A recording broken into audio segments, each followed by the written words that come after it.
Comment savoir si ton partenaire te domine, ton ou ta partenaire? Alors quand on pense domination dans notre tête, on a peut-être des espèces d'images de clubs bizarres underground, avec des gens avec des cagoules, d'autres avec des fouets. Attention, on ne parle pas de ça aujourd'hui. On parle de domination au sens où ton couple peut vite devenir une forme de bras de fer. Et parfois, un bras de fer sans même que tu t'en rendes compte. On va voir si c'est ton cas aujourd'hui. Et si oui, si tu as cette espèce de drôle d'impression qu'on fait toujours comme l'autre veut, on va voir comment est-ce que l'autre a réussi à faire ceci sans même que tu t'en rendes compte. Dans un couple, on est souvent mené à faire des compromis, des concessions, tout ce qui démarre par con, en gros. Et tu te dis, tiens, c'est marrant, on fait toujours comme l'autre veut au final. Par exemple, quand ça parle d'argent, c'est toujours les décisions de l'autre. C'est toujours moi qui paye plus là-dedans. Ou en tout cas, la gestion de l'argent, c'est lui qui la dirige. Quand ça parle de vacances, certes, on me demande mon avis, mais par une espèce de... Comment on pourrait dire ça? Un roulé-boulé, une espèce de pirouette, l'autre m'emmène là où lui, il veut. Quand ça parle d'amis, de gens qu'on veut fréquenter, c'est plutôt ce que lui ou elle veut qu'on fréquente, plutôt que les miens là-dedans. Quand ça parle de sortie, encore une fois, c'est toujours comme l'autre veut. Comment est-ce qu'il a fait pour arriver dans cette espèce de lente dérive au fil des mois pour qu'au final, on accepte plutôt ce que l'autre veut plutôt que ce que toi, tu aimerais faire dans ton couple? Quand on pense à bras de fer ou à domination dans le couple ou à qui s'impose le plus, on pourrait avoir l'image d'un homme fort qui s'impose. On va faire maintenant comme moi je le souhaite. Ou alors on pourrait imaginer une femme hystérique. Si jamais tu ne respectes pas ce que je te dis de faire, ça se passera mal. Mais des fois, ça peut prendre une tournure qui est un peu plus surprenante. Comme par exemple, ça peut être une femme fragile qui derrière sa timidité, sa fragilité, ses besoins pourrait t'amadouer en tant qu'homme à faire un peu plus ce qu'elle veut elle parce que c'est compliqué. Ça lui ferait tellement plaisir. Attention, t'as pas affaire à une guerrière, t'as affaire à une femme qui est faussement fragile et qui t'amène à faire ce qu'elle veut. Ou alors, tu peux avoir un homme fort dans ton couple qui te dit qu'il va te protéger, mais pour te protéger, il faut que tu acceptes de faire exactement comme lui il le souhaite. Donc on peut être loin des schémas classiques. Si tout ceci vous paraît être quelque chose que vous vivez peut-être aujourd'hui, qu'on ne respecte pas exactement vos envies, que vous aimeriez qu'on fasse un peu plus comme vous souhaitez, ou en tout cas trouver un compromis qui soit acceptable plutôt que ce soit l'autre, on va parler de ça aujourd'hui. Avant de démarrer, si vous le souhaitez, abonnez-vous à cette chaîne. Il y a aussi un quiz qui s'appelle « Est-ce que cette personne est perverse narcissique ?» Il y a un deuxième quiz qui s'appelle « Est-ce que mon couple va durer ?» qui est juste en dessous. Vous pouvez aussi m'appeler, il y a un lien qui est juste sous cette vidéo. Commençons par une phrase qui est extrêmement classique, qui est « Moi, ce que j'aime dans un couple, c'est que ça se passe dans le respect et dans l'équité. » C'est qu'en gros, on sort d'une relation qui soit équilibrée. On met tous chacun pareil dedans et ça se passe bien. Déjà, si tu penses comme ça, tu as déjà probablement perdu en réalité le bras de fer du couple. Je sais que dans l'idéal, il n'y a ni dominant ni dominé dans un couple. Il n'y a pas quelqu'un qui s'impose tout le temps et l'autre qui accepte tout le temps. Seulement dans la réalité, on vit dans un monde de dominant et de dominé. Ça dépend des domaines de ta vie, ça peut être dans le quotidien, c'est un peu plus l'autre, au lit, c'est un peu plus toi ou l'inverse. Mais en réalité, on est tous dans un monde où on n'est pas à 50-50 exactement. Peut-être que c'est l'autre qui a 55% et toi à 45% là-dedans. C'est peut-être 90-10 au passage. Donc peut-être que toi tu te dis, moi je ne joue pas à ce genre de jeu dominant-dominé, on doit être équivalent. T'as perdu. On verra pourquoi après. Peut-être que tu te dis aussi, chacun doit porter sa pierre à l'édifice, t'as perdu également. On va voir après comment faire pour avoir une vraie relation équilibrée à la suite de cette vidéo. Peut-être que tu te dis, c'est dans la gentillesse et la bienveillance que ça marchera, t'as perdu également. On va voir pourquoi dans un instant. Le monde est une question de dominant-dominé. Le 50-50, on ne l'a jamais. Et en réalité, t'as peut-être même été choisi parce que l'autre savait que tu serais capable de céder sur certains points. Que ce soit consciemment ou inconsciemment, tu as peut-être été choisi parce que l'autre savait que tu accepterais certains types de choses dans ce couple-là. Je vais vous donner des exemples dans un instant. Alors, ce n'est pas un plan qui est forcément conscient et maléfique, ça peut être un plan qui est complètement inconscient, mais surtout, ce n'est pas un plan qu'on va te présenter dès le départ. Assez peu de gens dans le monde du dating, te diront un jour « Mettons-nous en couple ensemble et c'est toi qui payeras tout ». Ou alors « Mettons-nous en couple ensemble et on fera exactement comme moi je souhaite ». Personne ne te dira ça, a priori. Donc c'est un plan qui va s'installer dans le temps. Au début, tu as une personne qui est très gentille, très équilibrée, qui fait tout pour toi. Et puis, l'équation va dériver tout doucement jusqu'à ce que l'autre ait le contrôle total dessus, avec toujours des bonnes justifications. Je vous donne des exemples. Comptez sur vos doigts le nombre d'exemples dans lesquels vous êtes ou si vous avez déjà vécu ça dans votre vie. Tu rencontres une personne qui a... Mettez-moi en commentaire si vous l'avez déjà au moins vécu une fois dans votre vie. Je vous donne 4-5 exemples, il y en a des milliers d'autres que je pourrais vous donner.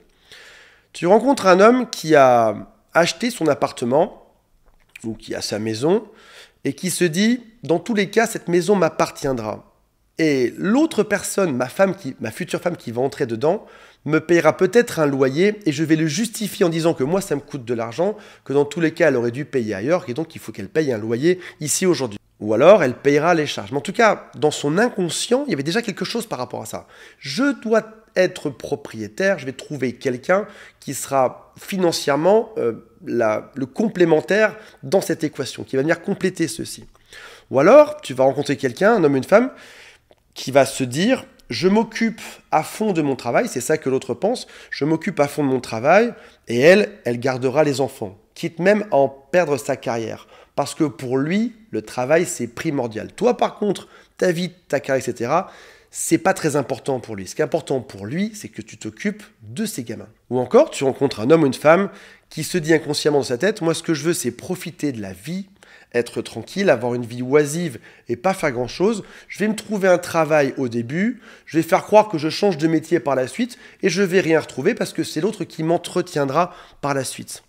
Ou alors, autre scénario possible, l'autre en face se dit « je vais pas faire grand-chose et je vais toujours créer des disputes pour que l'autre se remette en question en permanence ». De cette manière, lui ne changera jamais d'avis ou d'opinion. Ce sera toujours à toi de changer et de te remettre en question. C'est toujours toi qui seras critiqué là-dedans. Alors on sent bien que ces personnes-là avaient un plan pour toi, ou en tout cas un plan pour ce job, le job de petit ami ou le job de petit copain. Tu n'étais pas juste un humain sur Terre, tu étais un humain qui aurait une fonction dans sa vie, qui allait devoir accepter un certain type de choses, psychologiquement parlant, financièrement parlant, etc. Et le tout est toujours très bien justifié. On parlait de la maison, oui, mais tu vis ici, donc il faut que tu payes une partie, etc. Et puis finalement, tu en viens à rembourser son crédit à lui. Oui, on a des enfants, c'est important qu'on s'occupe des enfants. Tu viens t'occuper de vos enfants ou même de ses enfants à lui en réalité. Et toi, ta vie, on s'en fiche par la suite. C'est toujours bien justifié. En réalité, sur Terre, on peut justifier n'importe quel type d'acte, même les pires. Il y a toujours une bonne explication à un comportement. Son plan de base, celui qu'il avait pensé pour toi, celui qu'elle a pensé pour toi, c'était « mon mari fera ceci, s'occupera de moi de telle manière, ou alors ma femme me servira à tel type de choses ». Comment faire pour éviter cet écueil, pour ne pas tomber dans ce genre de situation où finalement, avant même votre rencontre, l'autre avait déjà un plan pour toi, ou en tout cas pour le poste de petit ami, de petit copain que tu allais occuper. Commençons par les pires profils dans ce type d'équation.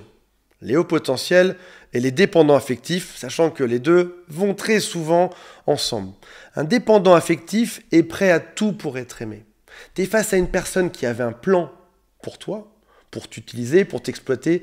T'es dépendant affectif, il va vite comprendre que si jamais il te donne un petit peu d'amour, tu feras tout pour lui. Encore pire, si jamais il ne te donne pas d'amour, tu feras encore plus tout pour lui. Tu donneras tout ce qu'il souhaite sur Terre. Tu seras prêt à tout accepter pour être aimé. Alors, comment faire pour éviter cet écueil, pour ne plus que ça arrive dans le futur, ou pour que même aujourd'hui ça change? Tout d'abord, c'est commencer par définir tes propres valeurs et tes besoins.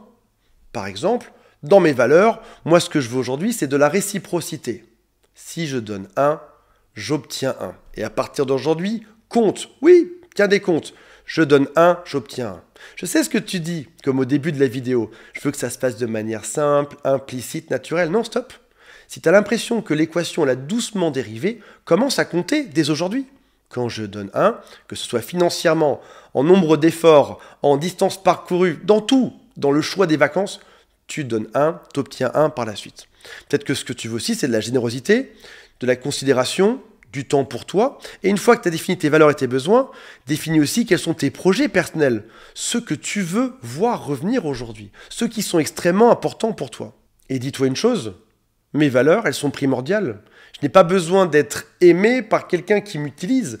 Mes valeurs sont primordiales. Mes besoins et mes projets sont aussi primordiaux aujourd'hui. Et rien sur Terre ne me fera dévier de tout ceci. En gros, dans un couple sain, je donne mes valeurs, j'observe, est-ce que mes valeurs sont respectées aussi ou pas, et je préviens. Si jamais c'est pas respecté, si jamais ça dérive, j'ai prévenu l'autre. Attention, là je donne beaucoup trop par rapport à toi. Attention, là ça se passe pas exactement prévu par rapport à mes besoins. Au moins tu auras prévenu, quitte à ensuite, si ça se passe mal, devoir vous séparer ou pas, ou en tout cas rétablir ce fameux équilibre. Quand on parle de bras de fer, encore une fois, qui peut être conscient ou inconscient, ne blâme pas forcément l'autre par rapport à ça, on a chacun nos programmations. Quand on arrive dans un bras de fer, celui qui gagne dans un couple, c'est celui qui avait déjà le mieux pensé à ses valeurs et à ses besoins avant le couple. Si jamais, dans un couple, on met deux personnes ensemble, lui là, il avait déjà pensé à ses valeurs, ses besoins et son plan de vie. Lui, il ne sait pas trop, il est dépendant affectif. Qui est-ce qui va gagner? Celui qui a ses valeurs définies, celui qui est sûr de lui. Ce que je veux dans la vie, c'est X, Y, Z. Et lui, soit il suit pas. Maintenant, pour qu'un couple fonctionne bien, il faut que les deux, en réalité, soient équilibrés. J'ai mes valeurs aussi. Je sais ce que je veux, moi aussi. Comparons nos valeurs, nos objectifs de vie, l'endroit où on va, pour voir si c'est compatible ou pas. Dans ce cas-là, tu as de grandes chances d'obtenir une forme d'équilibre. Même si ce n'est pas 50-50, ça peut être 55-45. Mais en tout cas, tu as une forme d'équilibre dans ce couple-là. Alors, il serait illusoire de penser qu'on peut arriver au 50-50. En réalité, on est toujours un peu plus sur du 60-40, ce qui n'est pas trop dérangeant, c'est pas grave, si c'est pas exactement équitable, tu peux payer un peu plus de temps en temps, l'autre peut faire un peu plus d'efforts, c'est pas très grave, et puis ça peut s'alterner, dans certains domaines c'est toi 60, dans d'autres domaines c'est l'autre 60, mais définis bien où tu vas, qu'est-ce qui te rend heureux sur Terre, quels sont tes besoins et tes envies, si tu as ça, tu seras indestructible par la suite. Plus personne n'ira marcher sur tes besoins, plus personne ne te forcera à faire quelque chose que tu n'as pas envie de faire dans ta vie. Et tu seras d'autant plus aimé pour ce genre de choses.